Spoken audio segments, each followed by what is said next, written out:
health benefits niya po. Yeah. Sobrang daming health naman. benefits po. Healthy pa po siya and friendly po siya sa mga diabetes. Ayel, good day again. Oo. Medyo nakaka-intriga to para do sa mga batang yung new generation. Ano? Hindi alam to eh.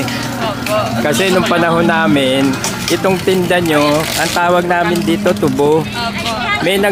May naglalako nito sa kalye. Tapos binibili namin, binabalatan.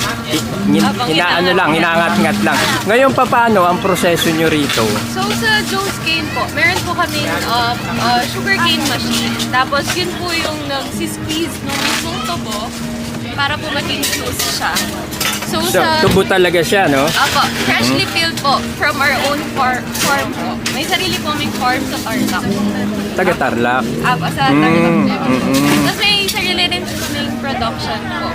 Kumbaga nagsusupply din po kami ng So sa Joe's Cane po, ginagawa po siyang juice and then nilalagyan din po ng freshly squeezed na fruits like lemon, calamansi, strawberry. So medyo in-upgrade ng konti yung variant, ano? Iba-iba, may konting twist siya. Unlike before, talagang ngangat-ngatin lang namin as in tubo siya talaga na ang nangyayari nga, ito, binabalatan lang ng itak.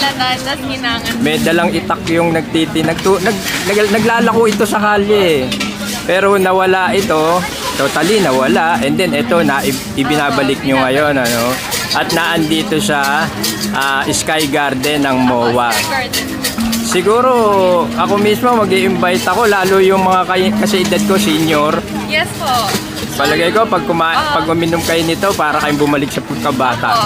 At saka po, another factor po is yung health benefits niya po. Sobrang daming health benefits po. Healthy pa po siya and friendly po siya sa mga diabetes.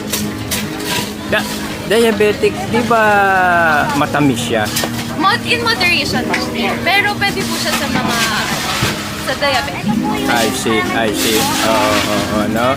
Kaya pala, ito yung machine mismo. Pag ipinasok ni Yel, pakita natin, ano? Ayan, pag ipinasok niya sa machine, doon siya lumalabas. Dito na.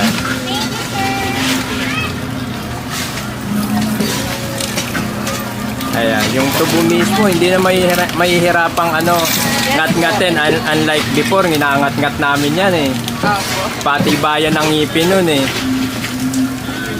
And then, lalabas siya rito. So, ito na yung actually, ano eh, ang finished product is, asan ba?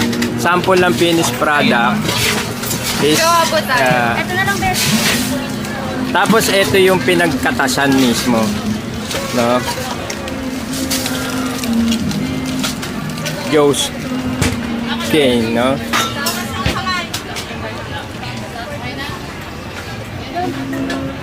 Actually, talagang tawag dito sugar cane. Yes, sir.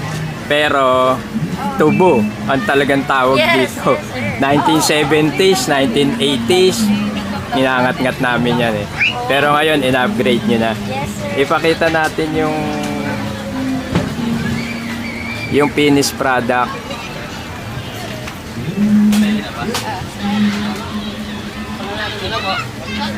Ayan, no? Magkano isang ganyan? So for cucumber lemonade medium po.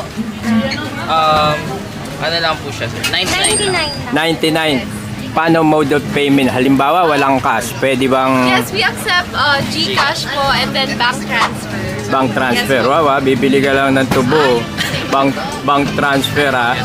At ayun, invite mo ulit, Yel. So invite lang po namin ulit here po sa Sky Garden MOA. We're selling po Joe's Cane, freshly squeezed sugar cane juice. Yung lahat ng mga kaibigan, no? Lahat na nakakakilala kay Yel at Ria po. Ria. JM. Pogit magaganda yung ano lamang na lamang Sige, thank you. Sir. Kaway. Okay, thank you Ayela.